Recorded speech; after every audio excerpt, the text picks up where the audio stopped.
My husband's white moonlight killed someone that day, and he personally pressed my fingerprints onto the murder weapon. Penelope is in poor health and can't bear imprisonment. You take the fall for her." I smiled and wiped away my tears. "Okay, who told me to love you?" On the day of the trial, I submitted evidence of his company evading $10 billion in taxes. As the police led him away, I whispered, "Forgot to tell you, the deceased was personally switched out by me. Your white moonlight has long been lying on the forensic pathologist's dissection table."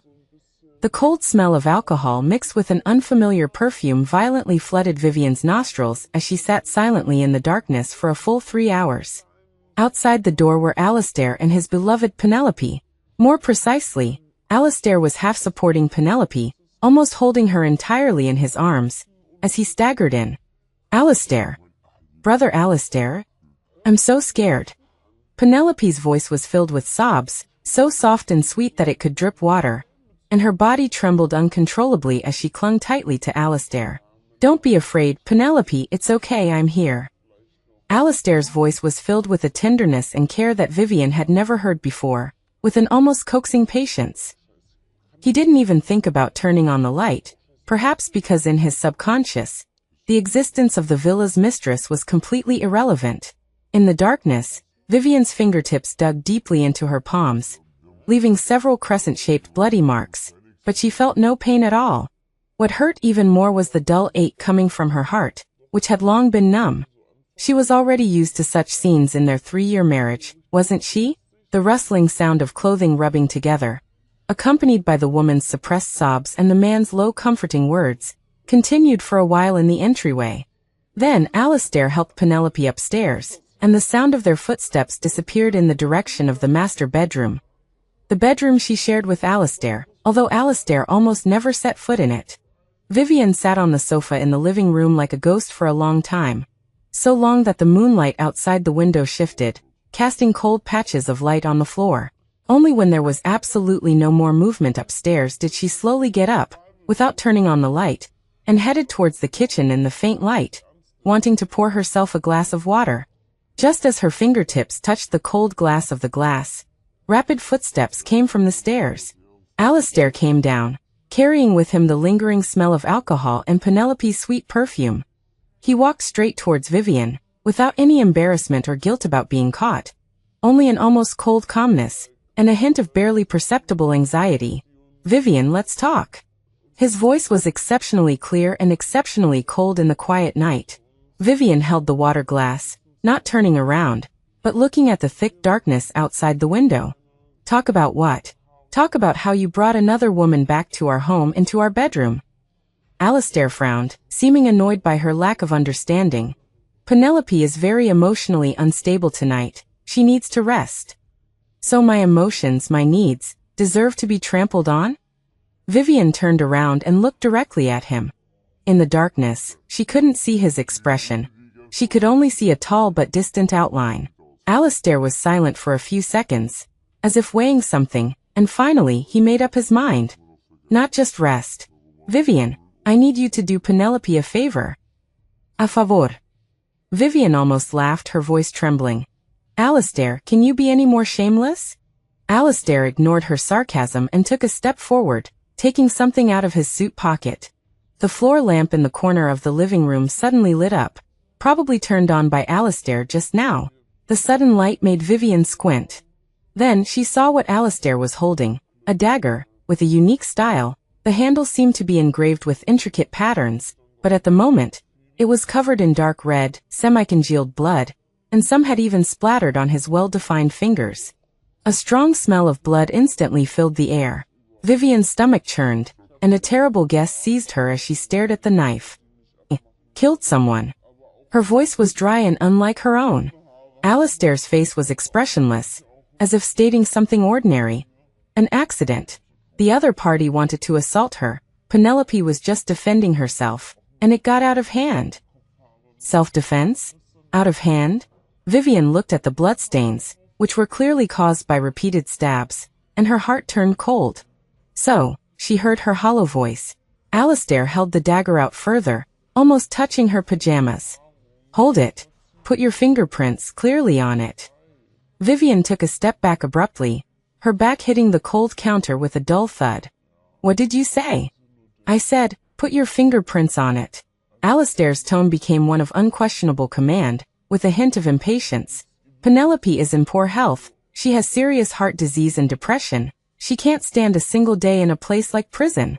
You'll be fine, I'll hire the best lawyers for you. At most it'll be self-defense, a few years and you'll be out. A few years? Vivian seemed to have heard the most absurd joke in the world, but tears uncontrollably welled up in her eyes. Alistair, I'm your wife. Your legal, registered wife. You want me to take the blame for your lover's murder? What else? Alistair's eyes were as cold as ice, without the slightest warmth. Vivian, ask yourself honestly, in the past 3 years, what have you eaten, worn, and used that wasn't given to you by the Alistair family? Your father's small company that was about to go bankrupt, who saved it with their investment. Now Alistair Corporation is trying to win the key plot of land in the east of the city, and there can't be any negative news. Penelope can't have anything happen to her either. It's only right that you contribute something to the Alistair family, isn't it? Contribute something? Vivian repeated these words, tears finally falling, scaldingly flowing down her cold cheeks. Contribute my freedom? My life? Or my life? I won't let you die. Alistair roared, grabbing her wrist, with so much force that he almost crushed her bones. It's just a few years in jail. When you get out, the position of Mrs. Alistair will still be yours. Be obedient. Be obedient? Vivian looked at him, at this man she had loved for 5 years and married for 3. His eyebrows and eyes were still handsome enough to captivate, but at this moment, those eyes that once made her drown only contained naked exploitation and undisguised cruelty. She struggled, trying with all her strength to get rid of him. Let go of me. Alistair, you're crazy. I won't sign. I will never take the blame for her. Her resistance infuriated him. Alistair's eyes sharpened, and his other hand rose without hesitation. A crisp slapping sound rang out in the silent kitchen. Vivian was slapped, her head turned to the side, her ears ringing, and a clear fingerprint quickly appeared on her cheek, burning with pain. This slap completely shattered the last faint illusion in her heart. Taking advantage of the moment when she was stunned by the slap, Alistair rudely pried open her fingers one by one, and pressed her fingerprints firmly and forcefully onto the sticky, cold, death-wreaking hilt of the dagger. That feeling, cold and slippery, like the tongue of a poisonous snake, licked her skin, straight to the bone marrow. She no longer struggled. Like a rag doll that had been drained of its soul, she let him manipulate her, until he was sure that her fingerprints had clearly and completely covered the traces that might have existed originally. He disgustedly threw her hand away. Vivian staggered and barely stood up, supporting herself on the counter. She lowered her head, and her long hair fell, covering her expression at the moment. After a long while, as Alistair was about to leave with the murder weapon, she suddenly let out a very light laugh. The laughter was low and hoarse, with a hint of eerie calmness. Alistair paused and frowned at her. Vivian slowly raised her head, her face still stained with tears, the red and swollen fingerprints clearly visible, but the corners of her mouth tugged into an extremely strange arc. She reached out and slowly wiped away the tears on her face, her movements slow and mechanical. Okay, she said, her voice as light as a breeze, but with a determined meaning. I'll take the blame for her. Alistair seemed somewhat surprised by her sudden obedience, but mostly relieved. His tone softened slightly with a hint of condescension. That's right. Vivian, rest assured I won't mistreat you. The lawyer will see you tomorrow and tell you what to say. Vivian didn't respond to his words, just looked at him, her eyes once filled with love, now as deep as a bottomless ancient well. She repeated, as if swearing to herself, or cursing him. Who told me to? Love you. After Alistair left, Vivian stood there for a long time, until the sky outside the window turned a sliver of fishbelly white. She slowly moved her stiff body. She walked to the sink, turned on the faucet, and the cold water washed over the fingers that Alistair had forced onto the murder weapon.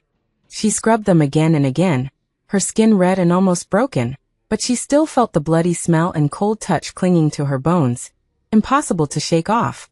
She raised her head and looked at the woman in the mirror, pale, empty-eyed, with swollen cheeks. Suddenly, She twitched the corners of her lips, revealing an extremely cold, even slightly manic smile. Alistair, you will never know what kind of dead end you have personally paved for your beloved Penelope. In the following days, everything was calm. Alistair had indeed used the Alistair family's power to suppress the news of Penelope accidentally killing someone. The police received a report and found that the deceased was an influential underground money lender with complex social connections, making the investigation difficult. And Vivian behaved unusually cooperatively. The lawyer Alistair brought, surnamed Zhang, was a top figure in Alistair Group's legal department, specializing in handling all kinds of tricky lawsuits. He meticulously instructed Vivian on how to describe the incident, how to describe the underground moneylender trying to molest her, how she panicked and grabbed a dagger on the table in self-defense, and how she accidentally stabbed him to death. Vivian listened quietly, nodding from time to time, even asking a detail or two to make the whole story sound more true and credible. Her calmness and understanding of the big picture surprised lawyer Davies, who privately told Alistair, President Alistair, Mrs. Alistair, she's very sensible. Alistair just assumed she had resigned herself to fate, or as she said, was willing to sacrifice herself because she loved him. He might have felt a faint pang of guilt, but it was quickly overwhelmed by his concern for Penelope and the ease with which his goal was about to be achieved. He promised to give Vivian's parents a large sum of money to ensure they would have no worries for the rest of their lives, as if buying out their daughter's freedom for a few years. He didn't notice that the look in Vivian's eyes was no longer one of humble love and painful struggle, but a calmness and mockery akin to a hunter's. During this time, Penelope lived in the guest room of the villa, carefully protected by Alistair. She occasionally encountered Vivian in the dining room, always looking frail and pitiful, but with a hint of smugness and provocation in her eyes. Vivian never responded.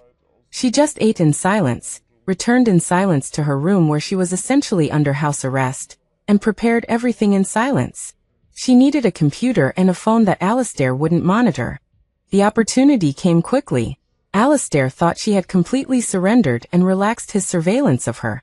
One day, when the family doctor came to examine the frightened Penelope, Vivian excused herself by saying she felt tightness in her chest and needed some sedative medication, successfully sending the nanny downstairs to get it.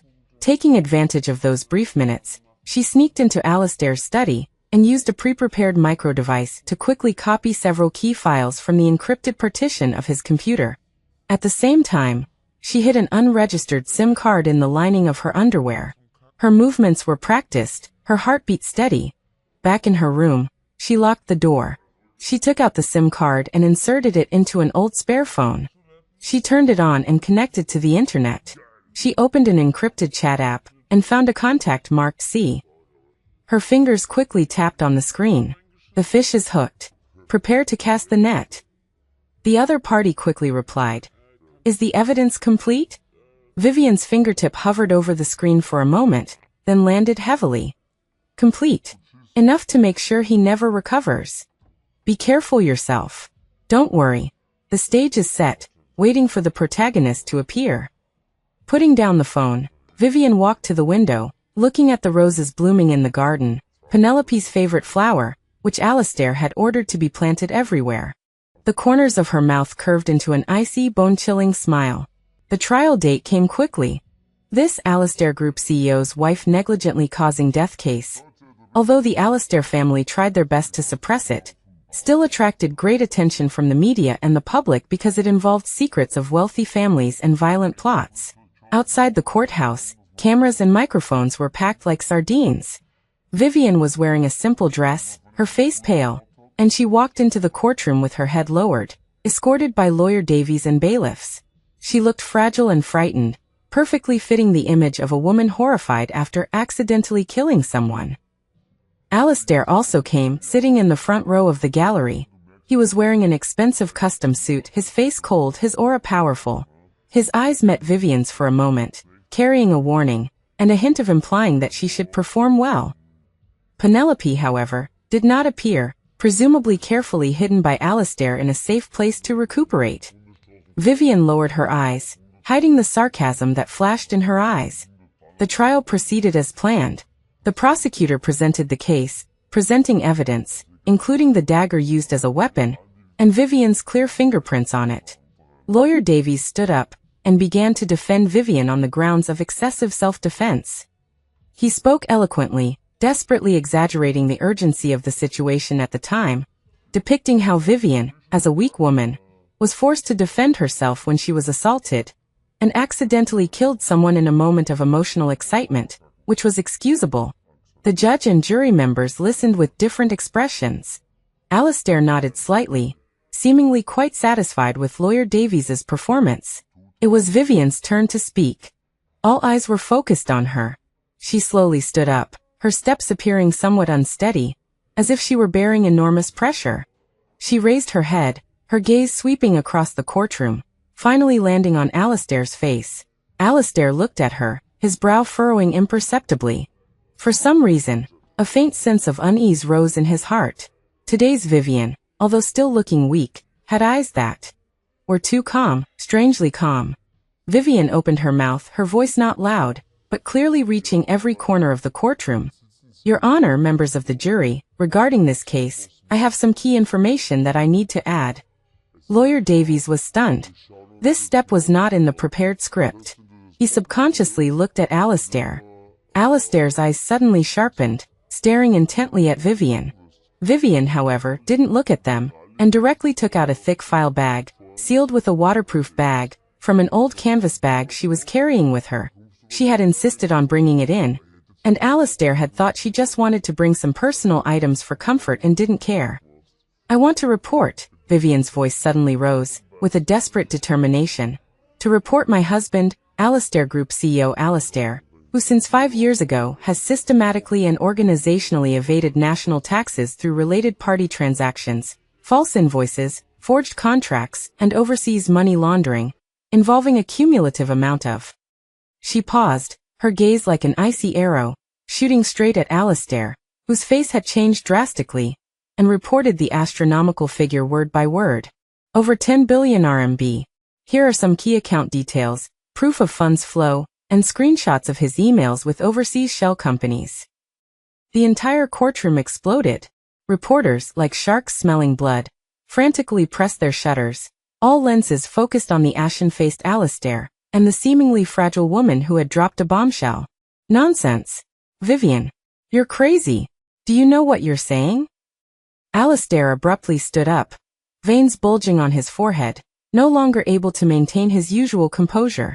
He tried to rush forward, but was firmly restrained by the bailiffs. Lawyer Davies was completely dumbfounded, his mouth agape, unable to speak for a long time. The judge banged the gavel forcefully. Silence. Silence. Plaintiff, are you aware of what you are saying and what the evidence you have submitted implies? I am very clear, Your Honor. Vivian straightened her spine. The woman who appeared meek and submissive in the villa had vanished. Now she was like a wind-battered, poisoned manjasaka flower, radiating a cold and deadly aura. I am willing to bear all legal responsibility for everything I have said.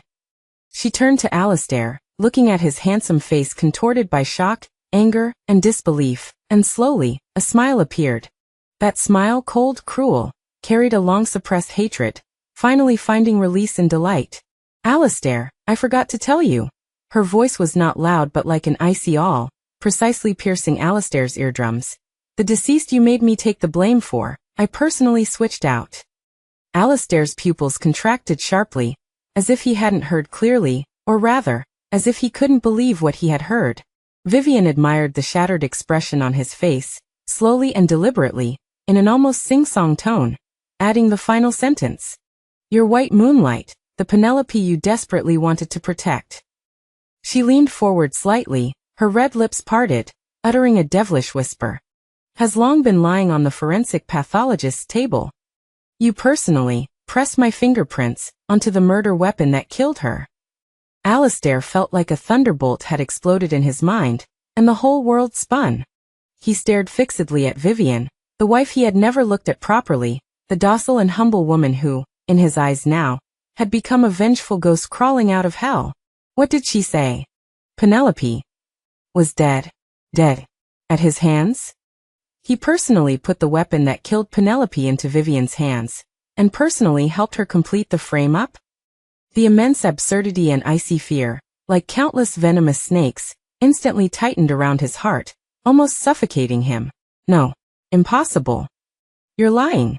Vivian. You venomous woman. You're lying. He roared out of control, losing all composure, trying to pounce on her but was held down even more forcefully by the bailiffs. Just then, the courtroom doors were pushed open. Several staff members from the procuratorate and police officers in uniform walked in with serious expressions, heading straight for Alistair. Mr. Alistair, we have received a real name accusation and verified some of the evidence. We are now legally arresting you on suspicion of massive tax evasion, commercial fraud, and other crimes. This is the arrest warrant. The glaring arrest warrant was presented before Alistair. Handcuffs, with a click, coldly clamped onto the wrists that had once elegantly pressed Vivian's fingerprints. Alistair seemed to have been drained of all strength, looking incredulously at the silver shackles on his wrists, then suddenly looked up and stared fixedly at Vivian. Vivian stood there, calmly meeting his gaze across the noisy and chaotic crowd. Her eyes were calm and unwavering, only a bottomless, icy darkness. As if to say, "Look, this is the ending you deserve." The sunlight from outside streamed in through the high windows, casting a long shadow behind her, like a victor's cloak. This drama, which opened with betrayal and conspiracy, finally came to a tragic end under her carefully laid plans. And for Alistair, the trial of the law, and that endless hellish torment, had only just begun. The chaos within the courtroom was like a huge stone thrown into stagnant water, causing tumultuous waves that were difficult to calm. The reporters' flashes were almost about to imprint every desperate, ferocious moment on Alistair's face. He was firmly held by two bailiffs, the cold metallic touch of the handcuffs constantly reminding him. He was finished. Vivian. Bitch. You schemed against me. Alistair's eyes were tearing apart, struggling like a trapped beast, roaring unwillingly. Penelope. Where exactly is Penelope? Explain it clearly. Vivian simply stood there quietly, as if all the surrounding noise had nothing to do with her. She looked at this man who had once been high above, seeing her as insignificant as an ant, now fallen into the dust, trapped in the net he himself had woven, and in her heart, there was only a cold wasteland, and a hollow delight after revenge. Mr. Alistair, please remain calm and cooperate with our work. The chief prosecutor's expression was stern, his voice without any emotion, instructing the police officers to take him out of the courtroom. Alistair was forcibly dragged away, twisting his head desperately, his eyes bloodshot, fixed on Vivian. That gaze was filled with bone-gnawing hatred and incomprehensible madness. I won't let you go. Vivian. I'll haunt you even as a ghost. And Penelope. Give me back Penelope. His roar echoed in the courtroom corridor, fading away, finally cut off by the heavy closing of the door. The trial was forced to adjourn. The judge banged the gavel, announcing a recess and rescheduling the trial for Vivian's homicide case. But at this moment, everyone's attention had already been drawn to Alistair's shocking crimes and Vivian's last earth-shattering whisper. Vivian, escorted by the bailiffs, walked towards the temporary detention room. Her back was straight, her step steady, completely different from the panicked and weak Mrs. Alistair who had arrived earlier. Lawyer Davies stood there with an ashen face, the documents in his hands scattered all over the floor. He was finished. His career, and perhaps even himself, would face investigation for being deeply involved in Alistair's crimes. City Public Security Bureau, Major Crime Squad Interrogation Room. The cold light of the fluorescent lamp shone on Vivian's face, her expression calm and unwavering. Opposite her sat two experienced criminal investigators, Detective Morgan and Detective Reed. Detective Morgan's eyes were sharp as an eagle, trying to find a breakthrough from Vivian's subtle changes in expression. Detective Reed was responsible for recording, his brow furrowed, obviously shocked by the complexity of the case. Vivian, you said in court just now that the deceased was switched out by you, and Penelope is already dead and lying on the forensic pathologist's table. Please explain the situation in detail. Detective Morgan got straight to the point, his voice steady. Vivian raised her eyes clear but bottomless. Officer, I need confirmation that my report, regarding Alistair's tax evasion, has already been investigated. This is completely different from your current case. Detective Reed couldn't help but interject. Detective Morgan raised a hand to stop Detective Reed, looking at Vivian. I can clearly tell you that based on the evidence you provided, Alistair has been formally arrested and the relevant investigation has been launched. Now please cooperate with us and tell us the truth about the homicide. Vivian nodded slightly, seemingly satisfied with the answer. She took a deep breath and began to narrate, her voice as calm as if she were telling a story that had nothing to do with her. That night, Alistair brought Penelope back, and I heard their conversation. Penelope accidentally killed the underground banker. She was very scared. Alistair comforted her, then came downstairs to find me and force me to take the blame. He hit you. Detective Morgan noticed the faint finger marks on her face that had already faded, but were still distinguishable upon closer inspection. Yes. Vivian touched her cheek, a mocking smile curling her lips. He personally put the bloodstained dagger in my hand, forcing me to put my fingerprints on it. He said that Penelope's health was not good and she couldn't bear imprisonment, and I, as his wife, should sacrifice for him, for the Alistair family. Her tone was calm, but it sent a chill down the two detectives' spines. What a cruel and ruthless man. And then? How did you manage the switch? I agreed, Vivian said. I acted obedient and resigned. Alistair relaxed his vigilance. He put Penelope in the guest room on the second floor, and sent people to guard outside the villa, but he didn't watch me too closely. He knew I had nowhere to go. My family needed to rely on the Alistair family to survive. That night, around 3 in the morning, I made an excuse to go to the kitchen to pour water. In reality, I went to Penelope's room. Detective Reed's pen paused, and he looked up. She wasn't asleep, or rather, she was startled awake by my arrival. Vivian's eyes drifted into the distance, as if returning to that decisive night. She was smug, thinking I had succumbed. She even hypocritically said sorry to me, saying that when her health improved, she would find a way to compensate me. Vivian scoffed. I walked to her bedside, looking at her pitiful face. I asked her, "What does it feel like to kill someone?" She was stunned for a moment, then became somewhat agitated, saying it wasn't her fault, that scum deserved to die. She said that Alistair Gidge would protect her, and I was only fit to be her scapegoat. And then, Vivian paused, her gaze refocused, becoming cold and sharp. I took out what I had prepared long ago. What was it? Detective Morgan held his breath. A very thin piano wire, Vivian gestured. And also a pair of gloves. The interrogation room was silent, with only the rustling sound of Detective Reed's pen scratching on the paper. She realized what was happening and tried to scream, but I didn't give her a chance. I strangled her from behind. She didn't struggle much. She was already weak and she had just experienced killing someone, so she was mentally and physically exhausted. The whole process was quick. Vivian lowered her eyes, looking at her slender but strong hands. After confirming her death, I wrapped her body in a rug and dragged her through the secret passage connecting my room to the storage room to the villa's basement cold storage. That passage was something I accidentally discovered during the renovation. Even Alistair didn't know about it. After that, I cleaned up the scene and restored her room to its original state. Then I contacted C. Who is C? Detective Morgan immediately seized the key point. A collaborator. Vivian did not reveal more. I asked him to find a way to switch Penelope's body with the underground banker's body. I don't know the specifics of how he did it, but he did it very well, flawlessly.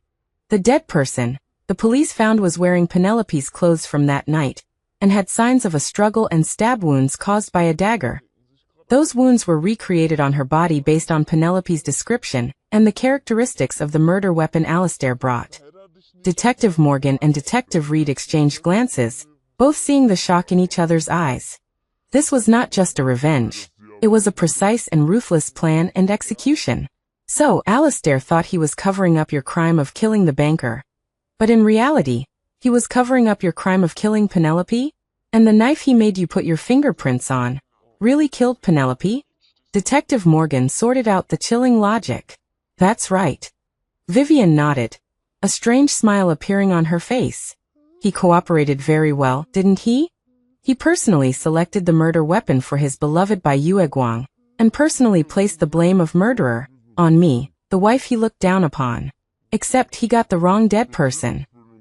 He thought he was protecting Penelope, keeping her away from the eye of the storm. But he didn't know that I, the one he desperately wanted to push out as a scapegoat, was the real storm, and the person he wanted to protect had already become a ghost under my knife, sent to the murder weapon by his own hand. Even Detective Morgan, with his rich experience and countless bizarre cases, felt a chill down his spine. This woman, using a scheme within a scheme, used Alistair's ruthlessness and Penelope's smugness to complete a perfect counterkill and frame-up. She not only avenged her cheating husband, but also personally disposed of the other woman, and allowed her husband to become an accomplice without knowing it. Why did you do this? Even if they wronged you, you could have chosen to divorce, collected evidence to report Alistair. Why did you have to kill? Vivian looked at Detective Reed, a hint of pity in her eyes, as if looking at a naive child. Divorce? Report him? And then what? Watch them fly away, living a happy life with Alistair's money? My father's company would go bankrupt immediately, and my parents would suffer miserably in their old age. And me, a woman abandoned by Alistair, who would care about me. I might not even know how I died. They took away not only my husband's love, but also my life, my dignity, everything. Her voice lowered, filled with a deep-seated hatred. Alistair thought he could buy out my freedom and future with money, and Penelope thought she could steal everything with her fragility and scheming. They were wrong. I want them to pay the price. The most painful price. Alistair will lose the power, wealth, and freedom he cares about most, and will forever live in the pain and regret of killing the person he loved most. And Penelope. Vivian smiled, a smile that was beautiful but deadly. She lost her life, and until her death, she thought she was the victor, not knowing that she had long become a pawn on my chessboard. All of this was destined from the moment I agreed to take the blame. On the other side, at the city detention center, Alistair was being held alone in a cell. He had lost his expensive suit, changed into a prison uniform, his hair was disheveled, and he sat on the hard bunk bed with empty eyes. Penelope. Penelope. He muttered to himself, his mind filled with Penelope's charming smile, and Vivian's last demonic whisper. You personally put my fingerprints on the murder weapon that killed her. Ah! He suddenly grabbed his head and let out a painful roar. The immense remorse, anger, and indescribable sense of absurdity almost tore him apart. He had always thought that Vivian was a weak and easily manipulated wife, but he never expected that she was the deepest and most vicious one. She not only ruined him, but also killed Penelope, and he had become an accomplice. He remembered how gently he had comforted Penelope, how ruthlessly he had forced Vivian, and how confidently he had arranged everything. Now it seemed that every step was under Vivian's guidance, leading to the abyss she had planned. Poisonous woman. Vivian. You poisonous woman. He banged his head against the cold wall, making dull thuds, trying to relieve the torment in his heart with physical pain. But no matter how crazy he was, he couldn't change the facts. Penelope was dead, killed by him personally.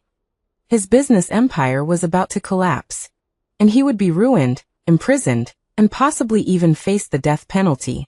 Penelope's smile. Poisonous woman. Vivian. You poisonous woman.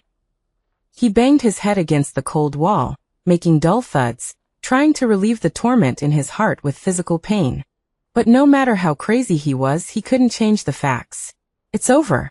Everything is over. This realization filled him with more despair than death itself. Several days later, the case investigation made significant progress.